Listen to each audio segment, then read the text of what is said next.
Bonjour à tous, je suis Gilles Manciot, je venais vous saluer aujourd'hui, j'espère que vous passez une excellente journée. J'avais pas enlevé la sonnerie, donc j'ai dû peut-être refaire ma vidéo, parce que je veux pas être interrompu par un coup de fil, je shoot avec mon téléphone. Les orchidées derrière moi, j'en ai trois, il y en avait deux qui étaient dans une magnifique floraison, je sais pas si vous avez vu, mais là ça arrive un peu à la fin, hein, mais pendant 5 ans elles ont pas fleuri, et vraiment je les ai re-empotées, je les ai mis ensemble, et puis tout d'un coup il y a ces énormes fleurs blanches qui sont sorties, il y en a une petite violette qui va se préparer à sortir, donc voilà, ça risque de manquer un petit peu, peut-être que je reste qu'après des orchidées, parce que les gens, quand ils arrêtent d'être en fleurs, ils les jettent. Alors que bon, ça refleurit quand même. Voilà, bon, je vais tirer quelques cartes pour voir par rapport à la cache, par rapport aux archanges. Alors, passé, présent, futur. Voilà. Le passé, c'est le 8 de Gabriel, c'est-à-dire on s'est libéré, il y a une activité débordante. Les résultats ne se font pas attendre. Communiquer est primordial. Donc voilà, il y a eu toute cette accélération d'énergie. Maintenant, on en est au 2 de Gabriel. Soyez intrépides et faites des choix ambitieux. Progresser est possible.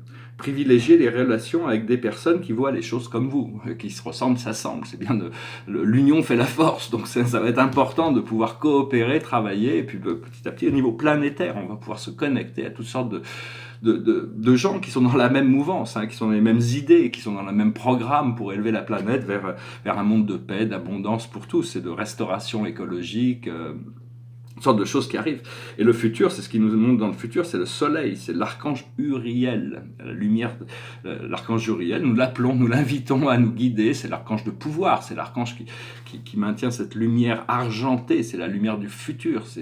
Donc laissez-le, demandez-lui de remplir de sa lumière l'ensemble de tous vos corps énergétiques, physiques, mentaux, émotionnels, pour qu'ils soient tous heureux, tous dans la lumière, baignés dans la lumière, Il dit, la vie est merveilleuse. Épanouissez-vous grâce aux idées positives. Des idées qui conduisent au succès. Alors voilà. Ce que l'on travaille actuellement, ce sont les amants, l'archange Raphaël. Nous invitons Raphaël aussi de venir pour nous saluer, nous bénir, et on le bénit en retour, on le salue en retour. Pour choisir, écoutez votre cœur. Engagement profond émotionnel, le pouvoir de l'amour. Alors vraiment, c'est toujours ce côté romantique. Tant que ces choses ne sont pas adressées, ne sont pas réalisées, elles vont continuer à se répéter si ça fait partie de notre programme d'âme. Et l'aboutissant de cette recherche, c'est la justice. L'archange Raguel, c'est la balance, c'est l'équilibre, mais c'est aussi l'habilité de trancher. Battez-vous pour la justice et l'égalité. Jugement en votre faveur, n'abandonnez pas. Donc c'est vraiment l'équilibre, garde l'équilibre des choses. Et donc voilà, je vais tirer peut-être une carte par rapport à la cache, pour voir un petit peu quel pourrait être notre message de la journée. Le tableau derrière moi, c'est un tableau qui s'appelle Orvonton. Ça représente, c'est un petit peu comme j'ai d'autres tableaux sur ce thème, j'en ai déjà montré, ce qui représente l'organisation céleste de notre super univers, avec la Voie lactée au centre, et puis il y a les nuages de Magellan, et Andromède n'en fait pas partie, c'est un autre système, mais en réalité, on va découvrir, ici, il a un côté organique, il est assez joli celui-là.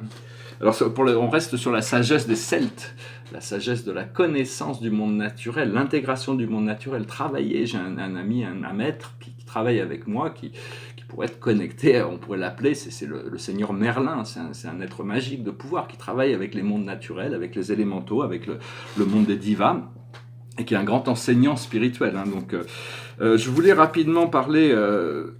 de parler de différentes petites idées. J'espère que ces idées pourront vous assister à comprendre, parce que il y a tout un procédé psychologique d'acceptation, et puis il y a tout un procédé pratique d'intégration de ces fonctions.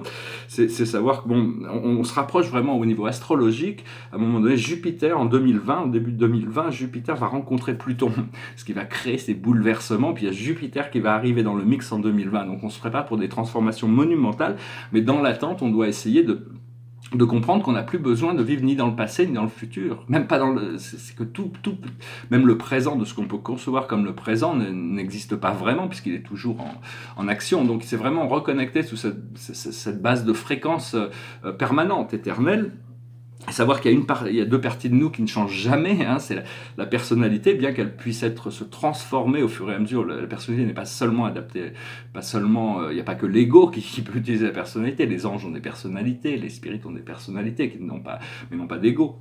Et donc notre personnalité va continuer à évoluer et se transformer, c'est un don. Et l'autre partie de nous qui ne change jamais, c'est notre présence je suis, tant qu'on est dans ce corps-là.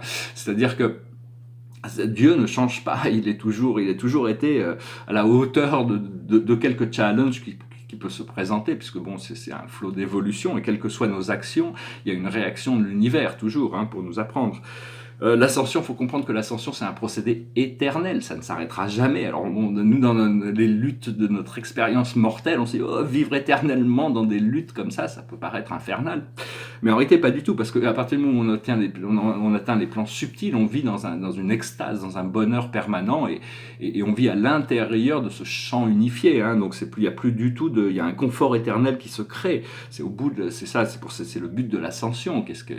Pourquoi on veut se libérer de tout ça? C'est pour arriver à jouir d'une liberté, d'un bonheur parfait. Alors, la mission, c'est de rajouter notre amour et notre lumière au procédé d'évolution terrestre, sans jugement sur nous-mêmes, même si on fait des erreurs, il ne faut pas se juger. Ce qu'on va pouvoir commencer à comprendre, parce que c'est le monde des causes et des effets. Dans le film Matrix, il y a un acteur français qui joue le rôle du mérovingien. C'est Lambert Wilson, je crois. Il joue le rôle du mérovingien. Il explique que tout n'est que cause et effet. Si on ne connaît pas les causes, on ne peut pas comprendre les effets. Les effets sont le résultat de causes. Et donc, notre vie est le résultat de causes qu'on a oubliées. Et tout ce que l'on fait dans notre vie, par rapport à l'expérience humaine, on fait des choses, on pense des choses, on fait des choses, dit des choses, on fait des choses, mais on ne connaît pas les effets que ça va avoir, hein. Ça fait partie du procédé, il y a un mystère. Et donc, l'archange Michael a révélé que bientôt, avec ces nouvelles énergies qui vont arriver, on va pouvoir comprendre les causes et les effets, c'est-à-dire on pourra voir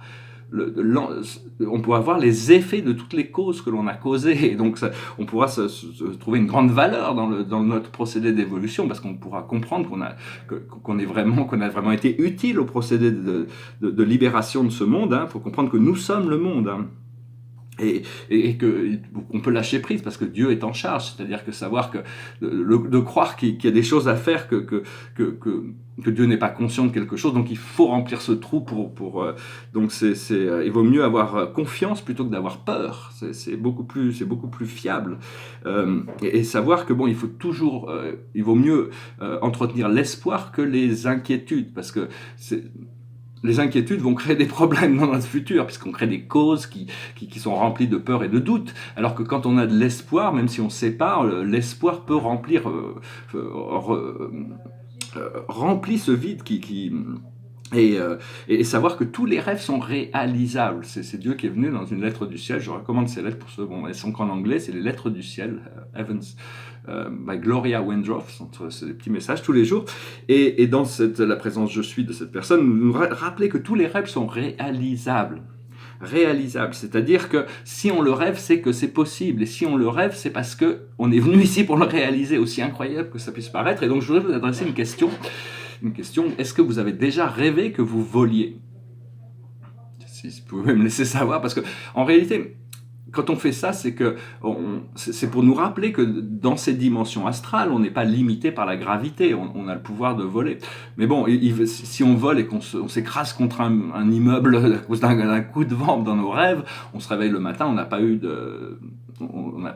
endommagé notre corps physique. Alors, avant de pouvoir complètement intégrer ces fréquences, ces compréhensions, cette connaissance de l'antigravité, il faut d'abord aller pratiquer là-haut. Donc, si vous l'avez rêvé, c'est que c'est possible, hein. Je voulais juste, même mon maître guide m'a dit que je venais d'un monde où c'était naturel de voler pour se déplacer. Donc c'était bon, ça fait partie d'un aspect, hein, de notre connaissance qui va s'évoluer, qui va évoluer. Et puis bon, les premières personnes qui vont découvrir cette antigravité, ça risque de faire un buzz quand même, parce que bon, on va pouvoir démontrer des choses qui étaient complètement impossibles avant.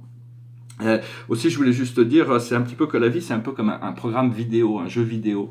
Tous les matins, hop, on reprend notre corps avatar et on joue à l'intérieur du niveau dans lequel on est. Mais quand on a maîtrisé un niveau, pouf, on passe au niveau d'au-dessus. Notre corps avatar a un peu changé, évolué, il a plus de pouvoir, hein, comme dans les jeux vidéo. Et donc savoir que bon, en réalité, quand on joue à un jeu vidéo, on a notre petit bonhomme qui se balade dans le jeu, mais nous ne sommes pas ce petit bonhomme, hein. C'est nous-mêmes qui... Et la première personne une personne que j'avais entendu parler de ça, Bon, ça m'avait surpris, mais bon, j'avais trouvé ça intéressant publiquement sur une grande télé. C'est Karl Lagerfeld, le designer de mode, qui disait que ça fait très longtemps qu'il a compris que son corps n'est qu'une marionnette et que c'est à lui bon, c'est quelqu'un qui qui a l'air assez bien dans sa peau, qui est créatif quand même si bon, personnellement, mon designer de mode préféré restera c'est Oscar de la Renta, hein, bon, parce que je trouve ça plus Chanel, c'est très très bien aussi. Hein. Donc voilà, savoir comment on est dans ce jeu vidéo et que c'est nous qui on a un grand, on est aussi les programmateurs, donc il faut arriver à comprendre comment les choses peuvent fonctionner de mieux en mieux. Alors je voulais adresser un sujet aussi. Bon, c'est un sujet que je voulais adresser. C'est le sujet de l'amour terrestre. L'amour terrestre, il y a un livre que je vais recommander, je vais le mettre en bas, en dessous. Alors c'est pour ceux qui n'ont pas le temps, il y a une version c'est un film d'1 heure joué par l'Académie française, et puis l'autre, il y a le texte original, c'est Le banquet de Platon. Et dans ce banquet, bon, je vais peut-être le relire, parce que moi je connais pas très très bien tout ça, mais bon, j'ai beaucoup apprécié toutes ces choses. Alors, je sais pas si c'est Sophocle ou Alcibiade, tout le monde vient dans ce banquet pour faire l'apologie de l'amour. Et il y a un des philosophes qui explique qu'à un moment donné, l'homme était complet, il était qu'une seule âme, il avait une tête de chaque côté, mais les dieux avaient peur que ces êtres prennent le contrôle de tout l'univers, alors il les a séparés en deux, et depuis lors... on cherche notre autre moitié. Ça, c'est aussi dans la Torah, c'est aussi chez les Égyptiens, le Ba et le Ka, c'est dans beaucoup de traditions aussi.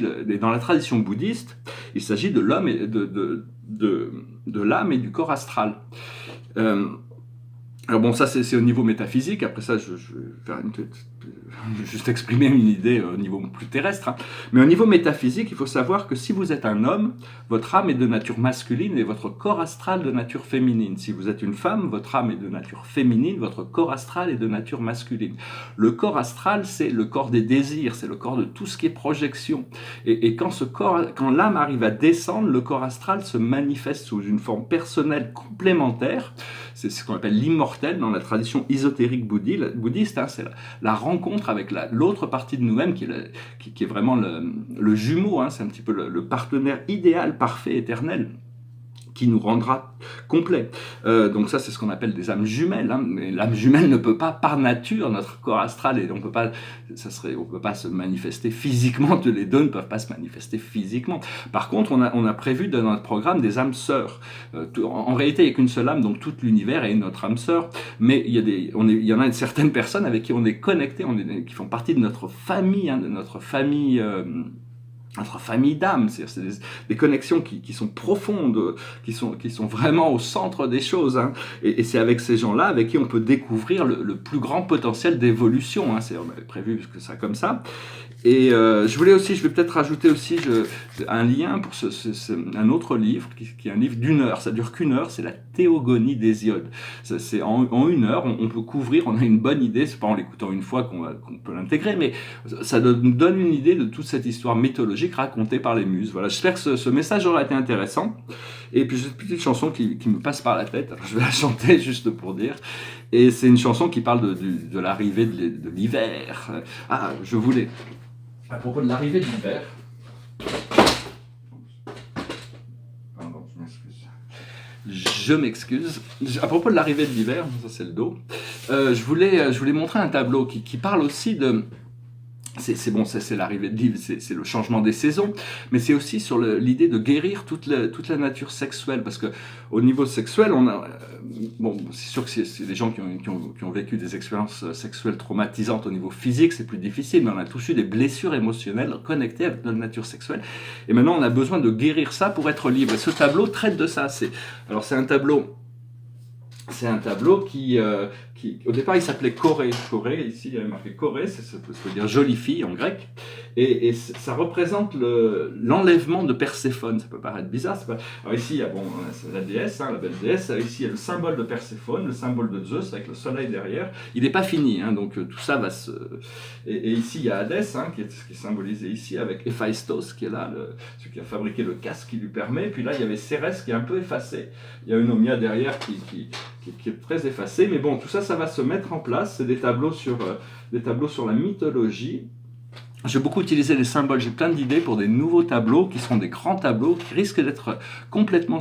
Bon, je sais pas, il risque d'y avoir des images figuratives derrière, mais le symbole devrait être proéminent. Enfin, on va voir, je vais travailler sur tout ça. Bon, je chantais cette petite chanson, elle sera mieux en duo bientôt, quand je ferai un duo avec un peu de musique, mais elle goes like this. All the leaves are brown, the leaves are brown, and the sky is grey, and the sky is grey. I've been for a walk, been for a walk, on a winter's day, on a winter's day. I'll be safe and warm, be safe and warm, if I was in LA, if I was in LA. California dream, California dream, on such a winter's day. I stepped into a church, I passed along the way. Oh, I got down on my knees, got down on my knees, and I pretend to pray, I pretend to pray. You know the preacher likes the cold, preacher likes the cold. He knows I'm gonna stay, knows I'm gonna stay. California dream, California dream, on such a winter's day. Ah, voilà, c'est sur le soleil, il faut retrouver cette nature solaire, cet état de brillance, cet état de être toujours ouvert, réceptif, et continuer à cultiver, à croire, à développer sa lumière intérieure, et au fur et à mesure, les choses avancent, parce que bon, on a le pouvoir toujours de lâcher prise et de se tourner vers cette sagesse, parce qu'en réalité la sagesse, on ne sait pas, il faut toujours être à l'écoute de ce que la vie nous reflète dans le moment présent pour pouvoir adapter notre conscience à la plus haute sagesse. Voilà, je vous remercie, je vous souhaite une excellente journée, je vous dis à bientôt, namasté.